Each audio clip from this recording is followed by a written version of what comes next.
everyone, thanks again for attempting to watch it, even if you don't make it the whole way through the video. I'm not sure if you can hear my voice sounds a bit husky. I'm not sure if it's where I've been celebrating from last night or if I'm coming down with something. Let's hope it's just from the win last night. I didn't think I'd be celebrating, didn't think I'd be jumping up and down at the end like I was, because to be honest, we were quite poor. I don't want to be negative though, because at the end of the day we got the 3 points and I think we overall deserved it. The first half we were really poor.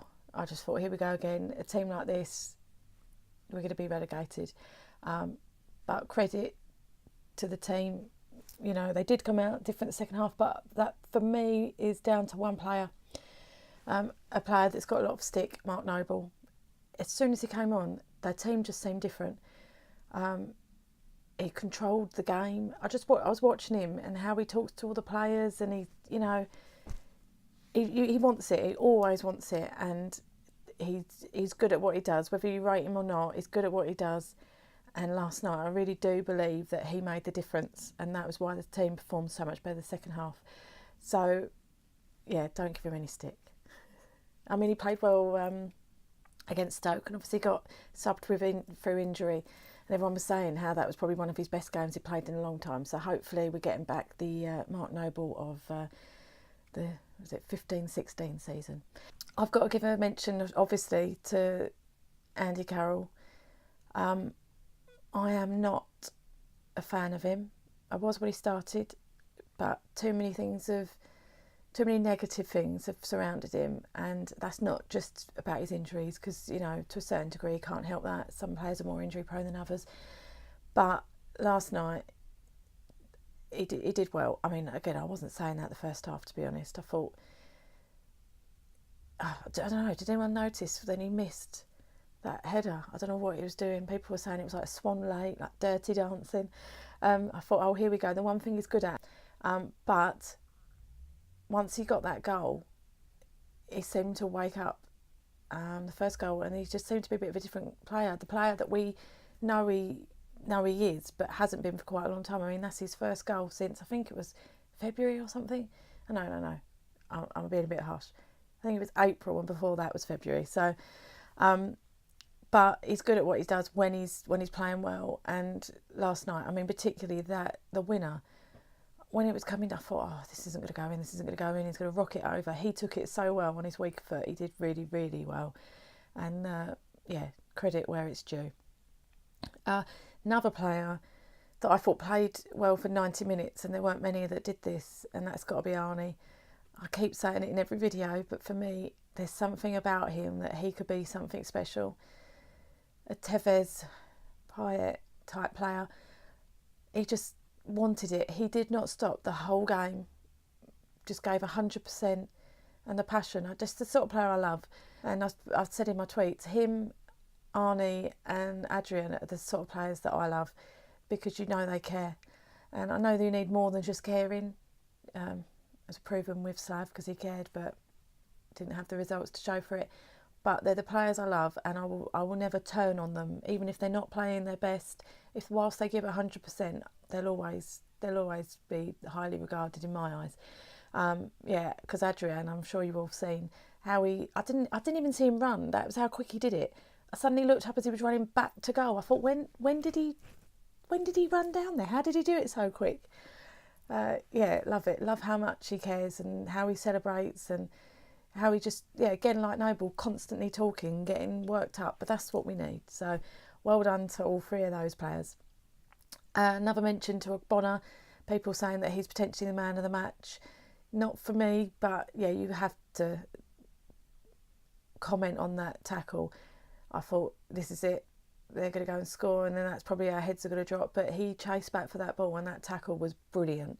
Absolutely brilliant. I stood up and clapped that, and there wasn't many occasions that I could do that. Honestly, that is a definite worthy mention. I know he did give the ball away in the first place, but anyway, let's not, you know, we all make mistakes. Lots of talk about Reid. Yeah, he doesn't quite look right. I mean, last season for me, he was our potential Hammer of the Year. This season, he doesn't look quite right. You know, he has good games and he has really bad games, and yesterday wasn't a good game for him. But, you know, I'm not going to turn on him.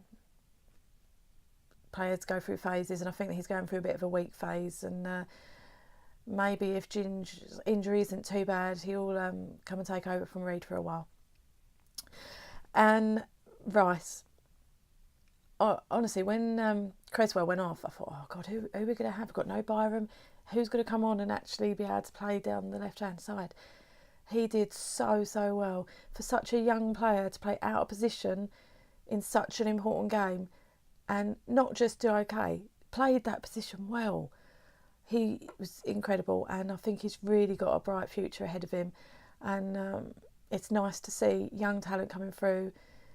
And again, another one, I think he really cares, and I think he's a passionate player who could potentially be a future captain for West Ham United. One to definitely watch out for. A couple of other mentions. There's been lots of talk about Chicharito and how he'd walked off the pitch before anyone else and wasn't celebrating with the team. I didn't notice. I was too busy celebrating to actually take any of that on board. But I have also seen a picture of him running to celebrate with Carroll and Zabaleta and Rice. So I'm not fully believing that he doesn't care. I think he's a sort of player that is desperate to do well for himself as well as the team. I'm not saying that's instead of the team, but I think he so wants to do well that when he goes off and he feels like he missed a chance, because he did, I think he's frustrated with himself. So I'm not buying into it 100% that he's not happy at West Ham. Not that I'd blame him, actually, because I think he really needs to be given a chance. The chances he has been given, he hasn't taken, but he's not getting long enough. He needs a proper run of games to start getting his chance, and hopefully then we'll start seeing the player that we all know he is. This is a funny one for me, and someone's actually tweeted me about this, but I was going to mention it anyway. Arthur. I don't know what you guys think. I mean, we've obviously got the song about him, he never gives the ball away, which we know how ironic that is. I really like him. I think he's got potential, but to me, he keeps trying to take on players, and sometimes I just wish he'd make the simple ball or cross a ball in. He didn't seem to be able to cross a ball in last night. You know, we've got Andy Carroll on the pitch, and we do not make the most of it. There weren't enough crosses. I mean, there were a couple, but, you know, I don't know, sometimes I think you do the simple thing rather than keep trying to take it on and actually losing the ball. I know that this is probably not going to be what everyone thinks, and I do like him, and he's done well for us, but he's either a bit like Reid, either really, really good or a bit poor, and defensively, yeah, for me, he's not the one. Right, now something a little bit less light-hearted. All the rumours of Livermore and what happened with a fan in the crowd. Obviously, no one actually 100% knows what happened at the moment. I've heard rumours that a fan had said something really quite disgraceful. I've also heard that he possibly heard that wrong. I wasn't there, I don't know. Only the fan, I think, and the people surrounding will actually know what was said. If it is true that the fan has said that terrible thing about his child, then that fan should definitely be banned for life or something, because no one, I mean, it's football, yeah, and we all get passionate and say stupid things. There's stupid things, and then there's things that are just, I don't even know a word that's bad enough, but it's disgusting. So if it's true, it's really wrong. The only thing I'm going to say is all these other fans that you then see jump on the bandwagon and start saying, oh, West Ham fans are all scum. We're not. And it winds me up, and we've had it before with the Man United game, the last game of the season, the Chelsea match. There's been so many things. As soon as there's problems at West Ham, everyone slates us. I can sit here and tell you now that I'd never ever dream of saying anything like that. So please don't judge us all. In fact, I think you'll find the majority of the fans would agree with everyone in saying that it is disgusting and it is not welcomed. But please stop jumping on the bandwagon. Don't slag us all off. We're not all bad. Anyway, guys, let me know what you think. Do you agree with my thoughts about Arthur, Reid, Arnie, all of the things I've just discussed? Let me know what you think. If you've got any other thoughts, let me know. And yeah, thanks for watching. Thanks for watching. Don't forget to subscribe, like and comment, and follow me on Twitter @Flump9. Come on, you Irons.